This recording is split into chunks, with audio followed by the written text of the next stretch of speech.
Good evening, everyone. First, let me introduce myself, Captain James Reifschneider with the Palo Alto Police Department. I appreciate everyone either here in person or watching later via recording, taking the time to learn a little bit more about what we do. We're here tonight for our AB 481 Military Equipment Community Meeting. Next slide, please. So why are we here? What is the purpose of this meeting? Really, it's twofold. The first of which is to provide you, the community, with an overview of certain types of specialized equipment that the police department possesses and how we use it. The second reason we're here is to allow for the community to express any concerns or questions they have about that equipment that we possess and how we use it. Next slide. So let me give you a little bit of background about what brings us here and what exactly is AB 481. So back in September of 2021, California Governor Gavin Newsom signed a series of policing reform measures, one of which was Assembly Bill 481. I'll call it AB 481 for short. AB 481 regulated the possession and use of certain types of specialized equipment by local law enforcement agencies. The statute refers generically to all of that specialized equipment as military equipment. But I will point out that really none of this equipment was designed for military purposes. In fact, all of the equipment that the police department has was designed for civilian or law enforcement purposes, not military purposes. Nonetheless, any of the equipment that we have that falls under the specialized equipment definition of AB 481 is subject to what we're going to talk about tonight. So fast forward ahead, in September of 2022, in order to satisfy the requirements of AB 481, the police department prepared a policy and a report for the city council. And in September of 2022, the city council adopted ordinance 5562, which approved the police department's policy 716, military equipment. That ordinance was renewed in October of 2023. And as I'll get to a little bit later, it will need to be renewed again in November of 2024 in order to allow us to continue to have access to this important equipment that we use in very specific circumstances. Next slide. So what are the AB 481 categories? So AB 481 regulates 15 different types of specialized equipment. So of those 15 types of equipment, the police department here in Palo Alto only possesses 5 of those types of equipment. So we'll spend our time talking about that. So one is we do have a command and control vehicle, specifically our Mobile Emergency Operations Center, which is a mouthful, otherwise known as our MEOP. If you've attended community events before, you've likely seen it. It essentially looks like a really large recreational vehicle with a police department logo on the side, some satellite dish and other communications equipment on the roof. What is that vehicle for? Well, really it's deployed for predominantly critical incidents where those in charge need a place to be able to run the operation, deploy resources. It can also be used because of all the specialized equipment in it as a replacement for our dispatch center, either to run in parallel with our dispatch center, or in the event that our dispatch center goes down, it can actually be used in lieu of in emergencies. The second type of equipment we have, less lethal munitions. So those in this case are rubber projectiles that are fired from a special launcher that only fires these types of rubber projectiles. So it's a launcher, not a gun, and they are rubber projectiles, not bullets. They're called less lethal because when they are used properly, they're essentially a distraction or a pain compliance tool intended to be used against armed or otherwise hostile, aggressive suspects.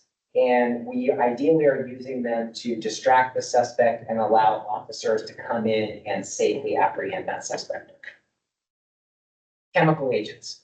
The police department here in Palo Alto has 2 different types of chemical agents. Basically, that refers to stuff that makes it typically hard for you to breathe.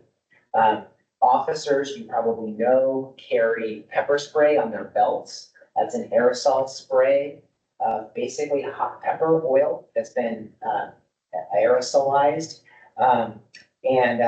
That causes people to have runny noses, watery eyes, coughing, etc.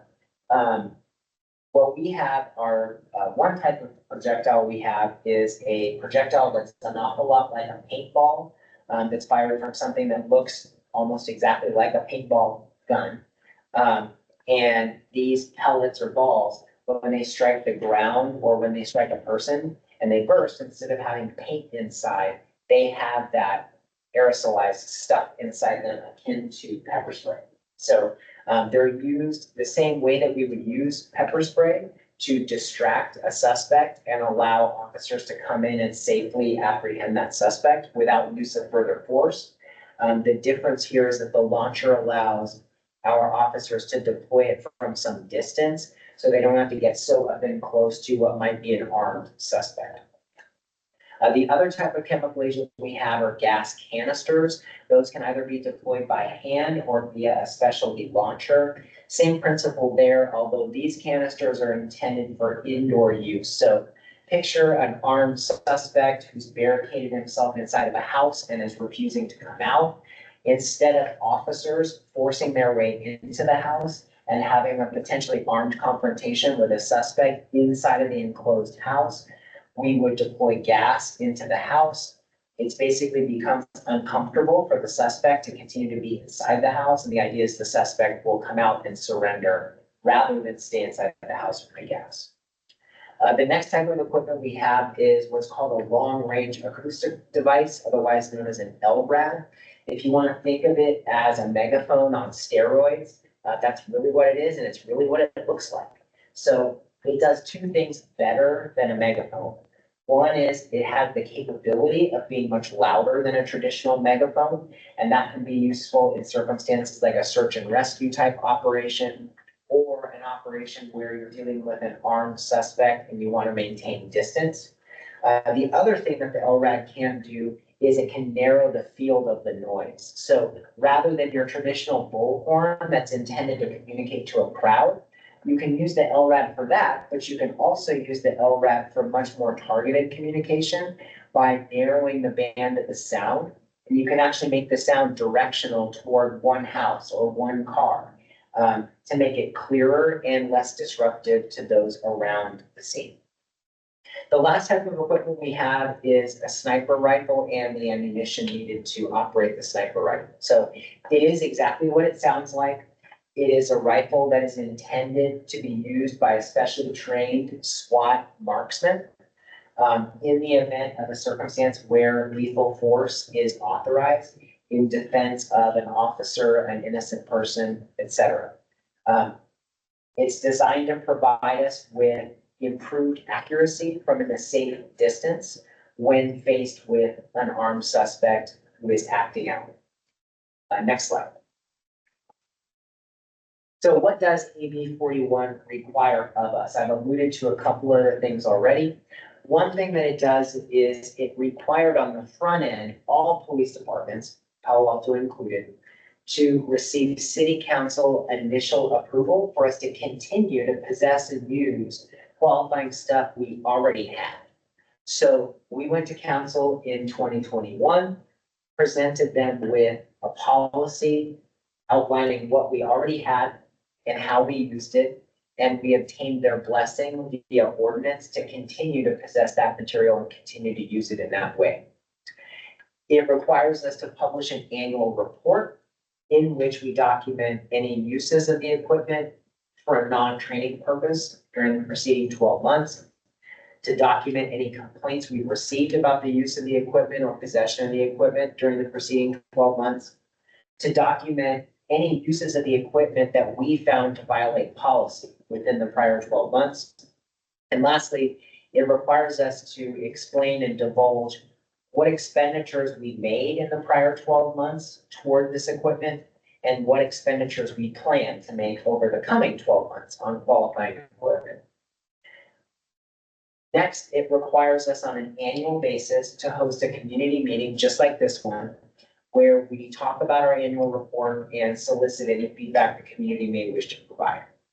The last step in any given year is that we do need to receive city council approval by way of a reauthorization for the continued use of anything or additional purchases, replenishing of existing equipment, et cetera. That last step is scheduled to occur at the council meeting on November 4th, and we're preparing for that. Next slide. So let's get into a little bit more detail about this year's 2024 annual report. What did we use this equipment for over the last 12 months? The answer is not a lot. First, the MEAC, like we talked about, our RV essentially that has all the sophisticated communications equipment in it. Beyond just regular maintenance and training type use, it was deployed 6 times in 12 months. Those 6 times were, one, in support of a presidential dignitary visit that required coordination with a lot of other agencies and a lot of resources, as you'd imagine. The other 5 uses were all associated with supporting some sort of special event. Diversionary devices, or as you'll see there, diversionary device. And it says that because we used one singular flashbang was used over the last 12 months. And it was used during a protracted barricaded suspect incident where a man barricaded himself inside of the house that did not belong to him for an extended period of time. And we knew that inside the house there was an assault rifle and a variety of other weapons. In the course of apprehending him, when he ultimately came outside, a single flashbang was used. Our less lethal launcher also, beyond training uses, we used one singular less lethal round during this 12 months. And again, it was used against that same armed barricaded felony domestic violence suspect. The LRAD, our megaphone on steroids, it was deployed 3 times over the last 12 months. The first time in an effort to communicate with that very same suspect before we were able to get him on the phone. The second time and the third time were each in support of the service of a search warrant or an arrest warrant by our SWAT team. In one case, they were serving an arrest warrant and a search warrant associated with an armed robbery, and the LRAD was used in furtherance of convincing the suspect and other occupants of the home to come out of the house so that they could be detained safely instead of officers forcing their way in and having a confrontation. In that last instance, our SWAT team was assisting another agency in serving a search warrant related to the possession and sale of assault weapons.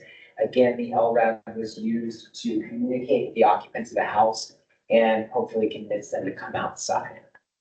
Now, one other category we should talk about, or one other circumstance we should talk about, is AB 481 requires the Palo Alto Police Department to not only disclose what equipment we own or intend to purchase in the next 12 months, it also requires us to disclose or identify in advance any other regulated equipment that we don't own, don't intend to purchase, but might need to borrow from someone else who has it. In that instance, we have in our policy the ability to use an armored rescue vehicle or a drone, with both of which are owned by a number of other surrounding agencies, but we don't have those items. Consistent with our policy, on 2 occasions, the San Mateo County Sheriff's Office supported us with their armored rescue vehicle. In one instance, during the apprehension of that barricaded felony domestic violence suspect, because we believed that the suspect, we knew he had access to an assault rifle and a variety of other weapons. Out of concern for our officers, we used that vehicle as a safe way to move our officers close enough to the building that they could engage with him and be in a position to apprehend him if he came out without fear of being shot at by the suspect. In another occasion, again, during that search warrant service, arrest warrant service involving an armed robbery suspect, again, we had a suspect known to be armed because that suspect had just used a weapon in the commission of a robbery.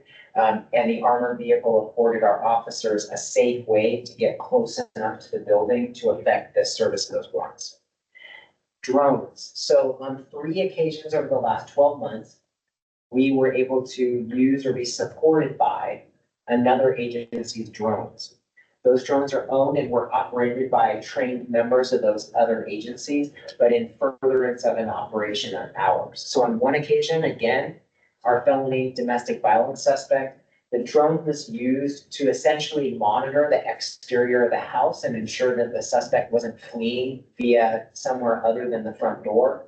And also to give us some idea as to the suspect's movements, if he was near the windows, et cetera. We also used it or had one present during the service of that armed robbery search and arrest warrant service for the same purpose, to make sure that we had a good handle on entry and exit routes for the suspect. And lastly, on one occasion, the Atherton Police Department came out and used their drone in support of our search for a couple of residential burglary suspects who had fled from a car into a wooded area on the border, near the border of Atherton. And that drone was used in furtherance of our search efforts for those suspects. Next slide, please. So other categories were required to disclose in any given year. Complaints. We did not, during the last 12 months, receive any citizen complaints regarding our possession or use of AB 41 qualifying equipment. Policy violations.